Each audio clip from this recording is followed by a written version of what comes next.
This week on the Trent Out Loud podcast, when you were interviewing Shenseea and she said that she liked dark skinned men, and you said that she liked your tone, were you really hitting on her, or like how far were you willing to take that? And so that's just who I am. I mean, BG is BG. BG can't be anybody else. Right. I can't be PG. I can't be thing. I can only be BG. Can you explain to me the hashtag DuttyStorm, 30 grams of loud? If I'm reporting on a story where Santas are fallen over or have fell over, then you got to tell them to fix up. Like, I don't know how else you say that. How else do you say, like, fix up? You know what I mean? What I want to know is, before leaving CP24, which is owned by the biggest media company in Canada, did you present them with your idea of the Brandon Gonez show? I visited your TikTok, your Instagram, your Twitter, your LinkedIn, your YouTube, your Wikipedia, and everything is about the Brandon Gonez show. Even your personal Instagram is literally about the Brandon Gonez show. I do want to ask you a couple of just fun things, okay, if you don't mind. Is that cool? I can tell you, nobody's really ever asked me this question. Do you sometimes get nervous when you're interviewing some of these bigger name celebrities, or let's say somebody like Justin Trudeau? You know what I do get nervous about is what's happening right now when I'm on the other side. What up, everybody? It is your boy, Trent Out Loud. I have a very special guest with me here today. And before I even introduce him, I'm just preparing you. This is going to be a masterclass on business, journalism, and branding. We are in for a big treat. I am a big fan of this dude.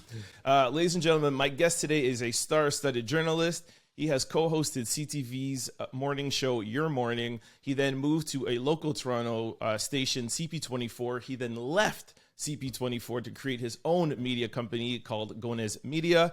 And today, Gonez Media is the fastest growing online media company in Canada. Ladies and gentlemen, please welcome my guest, the host of the Brandon Gonez Show, Brandon Gonez. Oh, bro, the effects are giving. The effects are giving life. I love this. Yo, I love my sound effects, dog. How are you, bro? I'm doing so well, man. I'm so excited to be on your podcast. Congratulations, by the way. Thank you, man. Thank you very much, man. It's an honor to have you on. Brandon, like I just told you guys, is the CEO and head of a media company, and there's important news going on right now. So we had booked an hour, but Brandon asked me to make it a little bit shorter. So we're gonna jump right into my questions and get to know Brandon a little bit better. Okay, Brandon, my podcast is really about life, love, and legacy. About getting to know people, whether it's in business or in medicine, whatever your field is, and letting people know more about your journey so that indirectly they can learn and take whatever nuances from your journey. Let's start out first by, can you explain to me the hashtag DuttyStorm, 30 grams of loud, and telling Santa Claus to fix up? So as you know, I'm a journalist. I also have worked on many morning shows. And when working on a morning show, a lot of people don't realize, but you're getting up at 3 o'clock. You're getting up at like 3:30, 4 o'clock. Yeah, you're getting in, the show starts at 5 o'clock, right? Or 5:30. I can't remember what time. But you're up early, you're out there, but you also get to show a bit of personality too when you're on a morning show. Now, does everybody take that and actually run with it? I mean, that's for the viewers to decide. For me, when I'm getting up that early, I really don't have a lot of energy really to put on a face or to put on a tone. I'm just going to kind of give you who I am because it's way too early to be faking it. And so a lot of those situations was just like me just speaking, just how I speak to my camera operators when we're not live is how I'm going to be speaking to the viewers. And a lot of times, it's just like, here we go. And I'm just repeating what I was just got to say to my camera operator. And things just happen to go how they will. I mean, I don't know. I don't know how things go viral. I don't know how people are going to receive things. I can only be myself. I can only tell you what's going on, report the truth, how I know how to communicate it. And I got to keep it pushing on to the next story. You know what I mean? And hopefully I'm doing my community justice. And so that's just who I am. I mean, BG is BG. BG can't be anybody else. Right. I can't be PG. I can't be thing. I can only be BG. And if I'm reporting on a story where Santas are fallen over or have fell over, then you got to tell them to fix up. Like, I don't know how else you say that. How else do you say, like, fix up? You know what I mean? Yeah, I don't that's know. amazing. I wanted to start out with that because for those of you who are not into the Toronto area, when Brandon was on CP24, people would take little clips of him doing his Jamaican accent and DuttyStorm and 30 grams of loud, and it literally, as a Jamaican, it made us feel proud and it made us feel like there's somebody representing us. And I'm not saying that was the only reason for your success, but as you know, those little viral clips is what made everybody in Toronto know more about you, and even more just not know more about you, but fall in love with you and feel like, there's one of us on CP24. And I just thought it was a really valuable lesson for a lot of these, young entrepreneurs starting up, trying to be influencers and trying, don't try to be Brandon. Like you just said, you can't be anybody else but you. So I just thought it was really important to highlight how authentic you are, So congratulations on that. All right. Yeah, well, In your again, that's the interview, community, right? Sorry, I just want to say, like, that's the facts. community, right? Like, I go home after a day and I'm ready to have my glass of wine or whatever I'm gonna drink because it's been a long day. We're done with the gym. People don't realize it's a long day. We're putting out in the For gym, sure. and so if my phone's blowing up after, I'm like, what the heck is going on? I'm just praying I'm not getting in trouble. Like Facts. that. So, thank you to the community, always, Yeah, always to man. the Shout people. out. Shout out Yeah, to man. Toronto. All right. In one of your interviews, somebody asked you, what are some of the challenges you face while building a business, and how did you overcome them?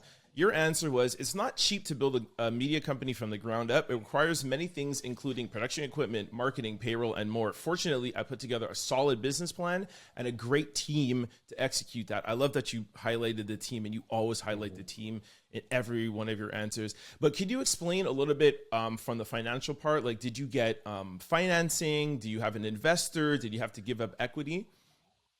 Yeah, so this is all solely owned by myself, which I'm Woo! very, Hold very on, proud hold of. on, hold on, hold on, hold on. Don't just go right by that. We got to put the applause back in. And I just want to also highlight, sorry to interrupt your answer, but I also want to highlight, I am super proud that you are 100% owner, but I also want to highlight to people that it's also important, and it's not bad to have investors. I feel like a No, lot there's of nothing wrong with that. yes, exactly. I always wanted to highlight that whenever I do talks and stuff. I feel a lot of black people feel like, oh, we have to 100% own something, and I always say, do you want to own 100% of $1 million company or 10% of $100 million company? So exactly. But anyways, please go ahead and answer the question. But proud of you, brother. Go Yeah, ahead. thank you. I appreciate that. From the get-go, I've always had a strong financial background. A lot of people don't know this, but before I stepped into broadcasting, I actually used to work for a bank, for one of the big I didn't fives. know that.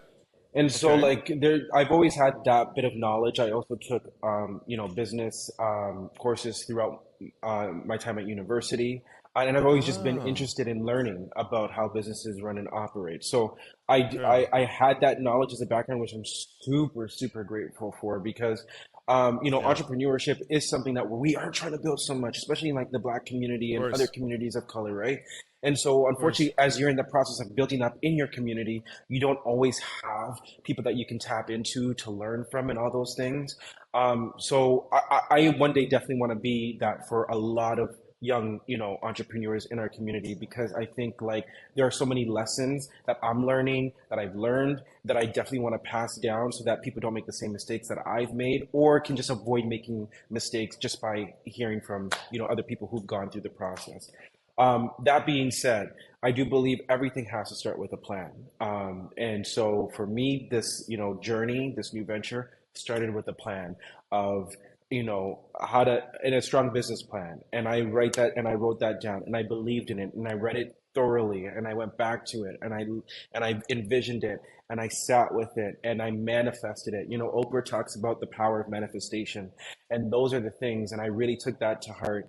And then once you really put once you have fully grasped it, your body's fully into it, and you fully dive into it, right? Because I dove right into it. Everybody thought I left my job, and I said, nobody knew what I was gonna do, but I knew what I was gonna do. My team knew what I was gonna do, and I went all the way into it, and I leaned all the way in, and it's just crazy how the blessings kind of just manifest and unfold and all those things. But of course, it requires a super amount of hard work and a lot of sacrifice. And I think that's the thing that a lot of people don't realize, like the amount of sacrifice you have to do to accomplish your goals, especially when they're massive goals, they're game changing goals. like don't discount that, because a lot of people will look at this journey, and I've heard it. Some people will say like, "Oh, For many people, it looks easy, and that's the power of hard work and a strong team and all those things. But I can tell you, nobody's really ever asked me this question. There's been a lot of sacrifice. There's sacrifice when it comes to relationships, with personal time, with family time, a lot of things that people don't see behind the scenes. And, that's nobody has to take that on except for the person who's deciding to do that. But I'm just saying, like, anybody who's trying to replicate, or who's sitting here watching this saying like, I also want to do something similar, or I also have my own dreams that I want to achieve, just know you have to work hard. There has to be sacrifice, but at the other end of that road, there is a pot of gold that once you get to touch it and pick it up, it feels so good. And it's Yeah. so worth it. You know what I'm saying? You don't have to tell me. Yeah, you People know ask me this. the question. You Yeah, know this. exactly. You've been through Like, this journey. Come on.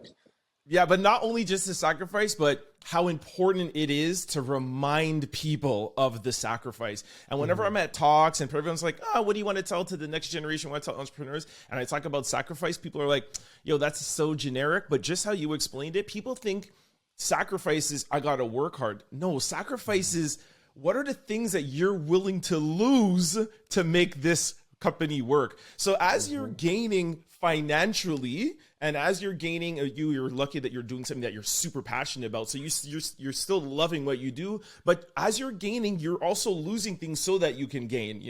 But anyways, I love that you that how much you stress that. That's super important. Let's get into branding, which I think before I ask you this question, because this is something I even want to ask you because I don't do a great job at this. And branding is the key to successful business. You are a branding master. You know You your think brand so? and you no. I know so, and I've told you this before, dude. You know your audience and you know Brandon Gonez. I'm not Brandon Gonez the person, but Brandon Gonez show, the brand. And this is where your brand is, and you never waver outside of the lines. I like to poke the bear a little, step outside. Oh, what are people gonna? All your posts, everything that is on your timeline, even the little funny jokes in the morning, whatever, like a kid or a dog or whatever, you never waver. They all are in the same bucket. My question for you is, in an era of online six buzzes and straight out the six, that they're posting the content that is not Brandon Gonez content, and you see like six buzz, they get the likes, they have 2 million followers. How do you stay so committed to the audience that knowing that there's an audience out there that you could get by posting the six buzz content? I think you already said it. We just know our lane. Okay. We know that we're not, a blog page, right? That's what those other pages are there for. And they do a great job at that. Some might dispute that, but they have the numbers they do because they do a good job at that. Yeah. Our lane is to provide extra content. It's to make you feel good, in the morning. It's to keep you up to date in the morning, and it's to keep you informed throughout the day. That's our mandate. And as long as we stick to that, I'm good and I feel good. For me, it's not about having the most amount of numbers. It's about the audience that we're serving. Do they feel fulfilled? And as long as they feel fulfilled, then we're doing our jobs, and we're doing our job as a business. That's really it, right? Like, our business is not about having 5 million followers on Instagram. Our business is about, yes, gaining momentum, having a strong audience, but it's about ensuring that audience feels that they can engage with the content, that it's serving them, that they want to share that. And I can tell you, in 2 years, I feel like we've done a great job at that, and we thank the audience for supporting us, and that's what has made us successful. They say for us, it's quality over quantity. That's how our platforms work. It's quality over quantity, because not everybody just wants the blog post. Some people really want a safe place where they can trust the information that they're getting, where they can then go and talk about it with other people, and they can reference the source, our platforms that they got that information, and they can feel good doing so. right? They can feel like, Amazing. I'm proud to say that I got this from the BG show. I'm proud to say this, I got this from Now Toronto, and so Yeah. forth. And that's what our goal is, and that's what our business case is, and that's what the team is determined to continue to do. That is brilliant, dude. And that's the mark of a CEO. You know, a lot of people think, a CEO has, your goal as a CEO is to create a mission and a goal, and to make sure that everything that you do stays within that goal. And like I said, it's you say it as if it's easy, but it's hard to do. Like, I'm sure that you must want to get to 1 million followers, but from what I'm learning is that you're like, okay, yeah, I may want to get to 1 million followers, but I don't want to get to it just anyway. And if I get to it in 5 years from now, growing the base of my brand, that's when I want to get to 1 million. You don't want to get to 1 million. So you don't walk in every day being like, guys, we're only at this, we need to get to that. That's not at the top of your mandate. No, not at all. Like for us, Wow. I truly believe sustainable growth is slow and steady growth, right? It's things that you can manage, because as soon as things get out of control, the wheels fall off the car, right? Like building a business, especially from the ground up, you have to understand like the best growth is growth that is manageable. So for us, like our BG show page, the Brandon Gonez show page on Instagram, like that page started from zero. It just hit 70,000 followers literally this weekend. Oh, really? Which for us, Congrats. yeah, that's amazing for us, right? Like this is in 2 years, it's at 70,000, and our audience on that page is super, super engaged, and I know that they feel fulfilled, and we're going to continue to serve them in that way. Wow. But it also goes back to why we started this. Like everybody who walks through these doors has to fully understand the mission, which is that we are here to serve people who for too long have been told their stories are not important. Their perspective is not important. And so that's how we maneuver, and that's how we move. And as we continue to do that, and as more people continue to see that we're committed to that, more people are coming under the umbrella. And we will welcome you with open arms. But just don't think we're going to be doing a switch up. No, we are committed, we are focused, and we will remain that way. Amazing. Congrats, dude. You just touched on something that it's a question a little bit lower down, but I'm going to ask it now. You started Gonez Media because you didn't believe Toronto media was measuring up to Toronto's mantra, which is diversity is our strength. What I want to know is, before leaving CP24, which is owned by the biggest media company in Canada, did you present them with your idea of the Brandon Gonez show, or did you present it to other media outlets, or did you just go out on your own? Okay, so here's what I will say. Here's the journalist thinking in his head here now. What should I tell them? Go. No, I mean, I've had many meetings. And here's the thing about Canadian media.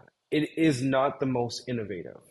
And anybody who watches Canadian media will tell you that. We import a lot of content from America, for example. That's the business case for a lot of broadcasters. And there's only a small amount of space, in broadcaster schedules to produce original programming. And that programming, once it's approved and it does decently well, they'll stick with that, because they're also required to produce a certain amount of programming in this country. So there's a lot of things that happen in the background that a lot of people don't know if you haven't studied it, or you just don't know about the technicalities of the broadcasting system, that unfortunately doesn't leave a lot of room for creativity, especially for people who are looking to disrupt spaces and to try something totally different. There's not a lot of room for that in Canada, because our broadcasters, our media companies play it safe, because that's just how they've been molded. And that's just how the system kind of unfolds in this country. It's unfortunate for really hyper creatives, but that's, once you realize that, then naturally what your hump in the road is, and then now rather than worrying about that, you figure out, how do I get over the hump? You get what I'm saying? Got you. So I'm trying to answer your question without going on a 2-hour tangent of like this. It's just kind of like, hopefully that kind of All right, we'll just leave that one alone. Okay. I want to go, but it's I got the point. Okay. Now that we understand Gonez Media a little bit better, can you please explain to me and us how an online platform goes around goes about generating revenue. I know your first 10 episodes of the Brandon Gonez show was in partnership with Hennessy and Uber, but can you go a little bit more in depth? I mean, there's a lot of kids and, young adults on Instagram, and, they're influencers. Like, I know this one kid in Montreal, he has 120,000 followers, and it's a car Instagram. But I'm like, how much money do you make? He's like, I don't make any money, because they don't understand how to generate. Exactly. But he's young, but he's taking pictures, he's doing videos, he's doing all that stuff, and he loves doing that. But I'm like, you're promoting all these cars, and have you ever thought of going to Lamborghini and asking them, hey, if I do this, could you give me this or whatever? Or a lot of people exchange posts for free meals or free stuff. How do you go about generating revenue where you're acquiring other companies? You have a full staff you're paying for in travel. How does that work? Yeah, you will definitely tell that car creator to contact us at Gonez Media, because maybe we can, work out some things.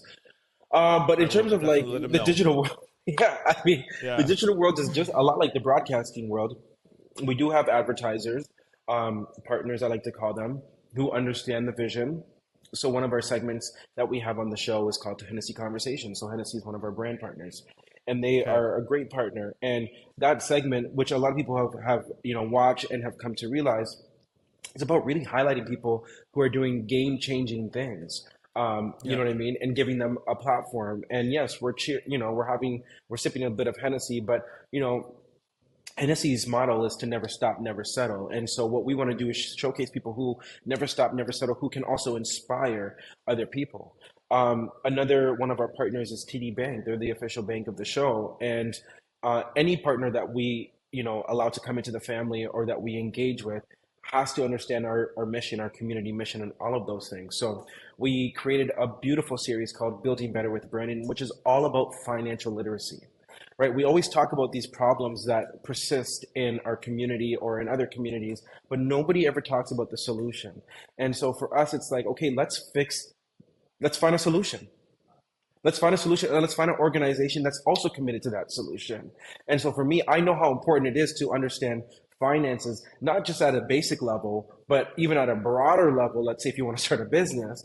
And so we want to have those conversations. We want to have it raw. We want to have it real. And so that's what we do with that particular partnership. So that's kind of how we maneuver. We look for people and companies who understand what we're doing, where we can create something that is beneficial for the audience, where there's substance involved, where you can go after watching the content, you can feel like I learned something, I laughed, I enjoyed myself, but I learned something.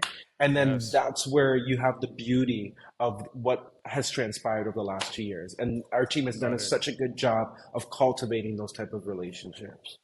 So do you create, let's say, like a segment and then say, okay, this segment is going to be around such subject, and then like, okay, I'm going to go out and find a sponsorship for that subject? Or do you go out and say, okay, who has ad dollars for online companies, and then create around the people who are looking to spend? So there's so many different ways that content can be created, right? And this is why we have a full-blown partnerships team here at Gonez Media. We have a content studio at Gonez Media. So there's different variety of ways that we can get to that endpoint of okay, here's the partnership. How we get there is different depending on who the partner is. Are they looking for us? Are we looking for them? It's totally different. Everything is subjective and everything is individualistic based off of the partnership. But but there's always a brainstorming session. There's always a creative session. There's always a way of, again, it always goes back to what are we doing? Is this community focused? Is there a benefit to the community? And then we push forward. Amazing. Love that. Yeah, I just wanted to get that message out that we need to stop these influencers from, giving away all this content and, all this engagement for a free pair of kicks, let's start charging these companies. Yeah, well, 100%. And the thing is, you got to advocate. And if you are too nervous to advocate for yourself, right, find a management company, find an agency that might want to take you on, right? We do some of that stuff as well. And let them do it for you, right? That's the other thing I think, for any content creator out there watching this and they're like, I'm just not getting the reception that I want. I don't feel comfortable pushing back. That's fine. You don't have to do that. Let somebody else do it on your behalf. Know that obviously there comes a fee with that, but of course, again, like you said at the beginning of this, would you rather own, 10% of $100 million company or 100% of $100,000 company. Not saying you're going to give away Exactly. 90% of your fee, Yeah, of but course, of like I'm course. just saying, like if they can Yeah, get you a substantial amount more, more money, yeah, then you're better off having to give away 10% of that because they of got course. you way more than you would have got for yourself. 1000%, 1000%. Hmm. Okay, cool. Okay, we're short on time, so let me jump into some more personal things. During a TED Talk, you credited most of your success to being real and authentic, and as a result, you gained your audience's trust.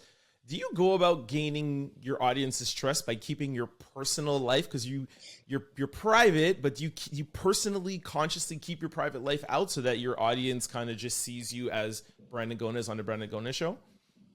Yeah, I mean, for me, I've always been a private person. I mean, I'm Mm. Jamaican. I really don't like. I don't think everybody really needs to be in all of my business like that. I was just kind of raised like Facts. that. I do understand Facts. though that yes, I do have a public image and stuff like that. So I do share some things, but there are certain things in life that I truly believe should still be kept sacred. Like I don't think Okay. the world needs to know everything. If you know me and we have our own personal relationship, friendship, then yes, you're gonna hear about that. But I'm just not gonna just give away all my stuff. Like there is some stuff that I do hold sacred, and that's just how I was raised, and and that's how I'm gonna always be. You know what I mean? I feel you. That's how Uh, I'm always gonna be. Yeah. Coming up with the Jamaican parents, trust me, I understand everything I do online. Like my mom is like, "Why are you doing this and why are you doing that?" Like, I trust me, I get it. Because But I yeah, went but on also because your not everybody has like, good intentions for you, right? And so thousand like percent. even when you talk about your dreams and your goals, your aspirations, your relationships, all those things, you really Yeah. do have to be careful. Like who are you sharing that with? Because if people don't always have good intentions for you, they could be pushing towards you some really bad negativities, right? And so, as they say, like bad mind people are out there, and like I'm fully Mm, aware about that. I'm fully yeah. aware of that. So there are certain things I'm gonna just keep close to my heart, and it's for me and my personal circle only, and that's just how we're gonna be. Understood. Understood. Okay, so it's not so much for the brand; it's really more for you yourself and guiding and protecting yourself from. You're not just doing this just because you're on a public platform. You would have done this regardless. 100%, one hundred Got you. percent, Got you. See, I didn't know one that hundred about you. percent. I didn't know that about you. But that's what's Oh great. That's what's yes, great being on a podcast and getting to know. yeah. But if you don't mind, I do want to ask you a couple of it's fun stuff, but answer if you Hmm. don't want to answer because I visited your TikTok, your Instagram, your Twitter, your LinkedIn, your Hmm. YouTube, your Wikipedia, and everything is about the Brandon Gonez show. Even your Hmm. personal Instagram is literally about the Brandon Gonez show. The only thing that Yeah. I could find out online is that you prefer oxtail over curry goat, which we already know, and I agree with full heartedly. Thank We know that God. you have. Yeah, we know that you have a little sister. Yeah. I found out that you have a niece who you love very much, Ivory Hmm. Grace, and a nephew named Noah who you love equally as much. But like I said, I do want to ask you a couple of just fun things, okay? If you don't mind, is that cool? Where we Okay, going? Where we come on. going? It'll be fun. It'll be fun. But feel free not to answer. Okay, what is your favorite thing to do in your downtime? What's my favorite? Oh man, I like See, to that's not so sleep. bad. I like to sleep. And Really? that sounds crazy, but just remember, I worked on morning shows for so many years where I was running off of like 4 hours of sleep every single day. So Mm, I feel like literally I have a decade worth of like 10 years worth of life to make up for of missed sleep. If I'm making sense, I can't even speak. Can't even speak. I didn't get a yeah. lot of sleep last night. All right. What is your favorite dish or food that's not Jamaican? Oh, you know, I really do like oysters now. I never liked them before, but Okay. now when I go out, I'm definitely ordering some oysters. Maybe because the Really? pocketbook is a little bit heavy. But you gotta That's treat jokes. yourself. You You guys, gotta treat yourself. facts, facts. You guys have a nice oyster place there on King Street. I don't remember the name of it, but there's some super dope oysters there. I'm not a big Yeah. oyster fan. I prefer mussels, but yeah, I get it. Okay. All right. When you were interviewing Shenseea and Mhm. she said that she liked dark skinned men, and you said that she liked your tone. Were you really hitting on her, or like how far were you willing to take that? I don't know anybody who doesn't have a crush on Shenseea. Like I don't know Facts. anybody who does not. So I mean, if I'm asking her a question and then she's kind of Mm, leaning in with it, I mean, listen, as an interviewer, I'm listening, so I'm also gonna facts. push the conversation forward. So I mean, that's the beauty of having your own podcast, talk show, you name it, where you can go a little Mm, bit, you can poke a little bit. Plus, Shenseea is exactly. fun. I knew she Of was a good course. sport. I wouldn't do that with Of just course. anybody. You know what I'm saying? Like you have Totally to get it. know the person who you're Yeah. interviewing. And we had Yeah. talked off camera. We built that like rapport, Of that course. relationship. So Of that's why course. I took it a little bit further. But then she said she likes guys with tats, a lot of I tats. And as you saw, the disappointment. yeah. Yo, your face when she said I like a guy with a lot of tats, you're just like, ah, damn, man. That was hilarious, dude. Anyways, if anybody hasn't seen that interview, you should go see that interview. It was really good. Who are you going for in the Super Bowl? Philly or Kansas City? I'm gonna go for Philly. Really? Why Philly? To be honest, I'm rooting for everybody black, so I really don't care who wins at this point That's what because I'm both of them saying. have a black QB. So I think Exactly. We can't lose in this Super Bowl. But I don't know. I mean, the Eagles. I don't know. There's just something about the Eagles. They just have this energy. It's just like I don't know, man. Like I just like the team. I just like the team. I just vibe with the team. Are you a sports guy? Are you into football? What's your favorite sport? Favorite sport is basketball. I watch Okay. football every now and then. It's not my favorite sport. I Okay. love basketball. I love tennis. I watch a bit of soccer here and there. It all Okay. depends really how busy my schedule is. The less busy it is, the more I kind of tap in. The more busy it is, unfortunately, I got to tap out. Got But you. there's nothing better than just hanging out with the homies and just like watching a game and, serving up a few drinks and laughs and all the conversations. Okay. You know how Can it you tell goes. us something? Can you tell us, of course, can you tell us something that you did as a kid that you got in trouble for? Uh, I'm trying to let people into Brandon, man. I'm trying to think what I did that I got in trouble for. It's been so long Mm, since I last got in mm, trouble. Um, I think there was this one time. Oh, there was this one time. There was this one time where I was super, super young. I think I was with my mom. I was with my mom. We were going through a store. I don't remember what store it was, but I definitely think I took like a candy or something from the shelves and I had started mm, eating it and I didn't ask or anything like that. And my mom is a Jamaican woman, obviously a little bit strict, obviously mm. doesn't want her children to, be taking things without asking, especially if she Of gonna have to course. pay for it. Yeah. So I may have gotten a little when I got home. A little bit of licks in the A store. little, Oh, she waited for you to get home. That's nice. My yeah. mom would have licked me right in the store. Oh, whew, okay. All right. When you like, I'm super comfortable on camera, but when I'm interviewing somebody like you, who's a professional, educated journalist, I'm a little bit nervous. Do you sometimes get nervous when you're interviewing some of these bigger name celebrities, or let's say somebody like Justin Trudeau? You still get nervous? No, I don't. Okay. And I think it's just because like naturally I do like asking questions. I do like, you know, hearing Yeah. people's stories. I think what's super, what I do get nervous about is what's happening right now Uh, when I'm on the other side. Because I like know. my entire career has been about like it's not about the interviewer. Like I I'm know. not supposed to be the story, right? The story is like the person who Yeah. I'm talking to. So I think that's why I'm also like part of me too is like there's always going to be that block of like oversharing because like you're just Yeah. trained as a journalist like not like you're not the story, right? You're not the story. Like Yeah. let the story be the story. I totally get it. So no, I don't get nervous. I actually quite kind of get excited about like, okay, what are we gonna find out in this conversation? Because I want the goods, right? Like I want a real Yeah, for sure. conversation. Like, you know what good? What's Yeah. good? You know what I mean? Like, Yeah. what's Yeah. Yeah. going Yeah. on? Yeah. And I knew you'd be nervous about it, so thank you very much for being a good sport. I have Yeah. two more questions. Okay. Do you prefer driving, walking, Ubering, or taking public transit? I love to walk. I So do love to I. walk so I can get steps in. And it's also about like clearing the mind, but interacting like with the city. Like that's the Mm, best way to so one thing about totally me, I'll agree. share this. I love to travel. I love to Mm, travel. Oh my gosh, the way I love to travel. And I always love to take a day to myself just to walk and explore, literally get lost. That way mm, you don't know who you're gonna meet. You can meet the wackiest person in the world. You Yeah. step into the wackiest bar in the world. You step into the wackiest neighborhood in the world. And it's just like, that's how you get to know a place. So I truly love to walk. When I'm busy, I definitely like to Uber. Of course. And when I need to clear my mind, I like to drive at nighttime. There is no better feeling than driving on the Gardner into the city or out of the city with the skyscrapers and you're blasting some good music, whether that's Thames. Right now, obviously, I'm Yeah. on the Afrobeats, heavy, right? I'm And you're just super letting your heavy on mind Afrobeats. go. What? You're Yeah. letting your mind go, and you're just like, Yeah. whoo.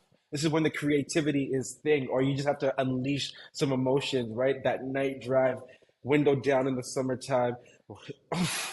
Trent, man, like that's Yeah. that's that's woof, that's my jam. That's my jam. That's my So fucking thing. I'm super like you. I love. One time I was in Chicago. I walked from 8 o'clock in the morning to 11 o'clock at night, all around Chicago. And somebody Yeah. told me the other day, I go out for a drive on my own. I'm like, hmm who goes out on a drive? But you're the second person who's told me this. I'm gonna try it. Like, I've never just driven to have no destination and going and enjoy the drive. So I'll definitely try it. And another thing that you just said, just to touch on quickly, and I think it's because you're Jamaican, when you kind of feel like we love Afro beats. This is totally separate, but you Yeah. love Afro beats. But I can tell how it's like, but we love reggae so much, but Afro beats is hitting right now, right? It's hitting hard. It's Yeah, hitting heavy, man. yo, Afrobeats is hitting yo, so heavy. It's like so I heavy, feel like dude. I've betrayed. Yeah. I Yes. betrayed my country, Yeah. Jamaica. I saw it in your eyes. I heard it in your voice. When people to do the polls on Instagram, they're like, Afrobeats or reggae, and I want to hit the reggae so hard, but I'm just like, yo, Afrobeats is slapping right now, dude.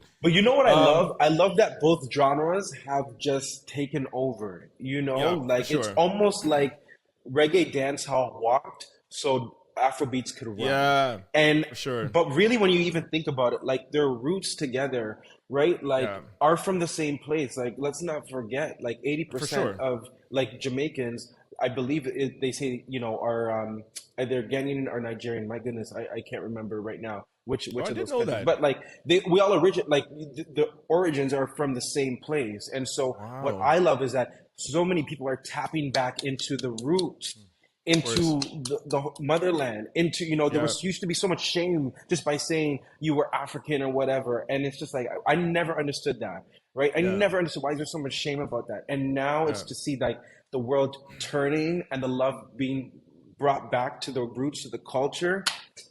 Man, we're living in some. I feel like we need to highlight that. Like that's good progress. That's important Thousand progress. percent. 1,000%. 1,000%. We know you love oxtail. Do you know how to cook hmm oxtail? Can you make your own oxtail, or you have to go to your mom's house for it? Jeez, I'm gonna get roasted right now. No, I don't know how to make it. Okay, BG's not the best cook. So shout out to moms who continues to make it on Sundays. Yes. But you know what? That is something that I do want to pick up a little bit more, especially over, Mm, my next stage of life, is to learn how to cook better. And because I think there's something nice about that, being able to whip up a I feel you. nice, gourmet dish.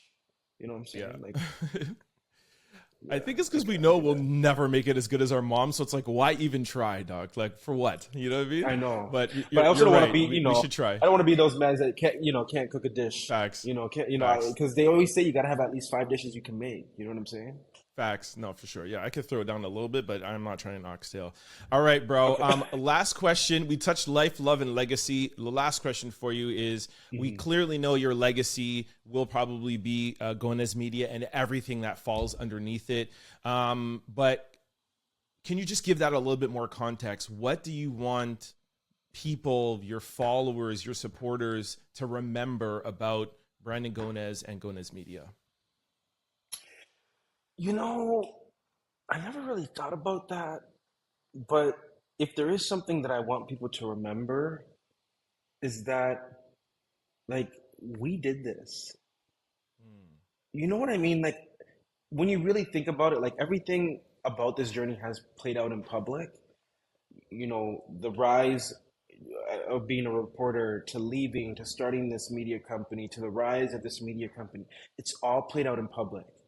And that can be so scary, and it has been so scary, but it also can be so beautiful, especially when, this journey has been blessed and touched by the people, by the community, and all of that. And so to see, the power of when we all come together and say, like, you know what? we're going to bless this, we're going to touch this, we're going to make this happen because we want this to happen. And to see it actually happen, like, I hope as time goes on, people will remember, younger people will remember that as long as we stick together, we can literally overcome. We can prevail. We can do this. We can create our own table. We can create seats at the table for more people who look like us. We don't have to accept no. We don't have to accept not right now. We can say, you know what, when we're ready to do what we want to do, as long as we stick together, we can make it happen. And I think that's what I want people to remember. Jeez. Very well said. I love this sound. I feel like I'm at church. Yes.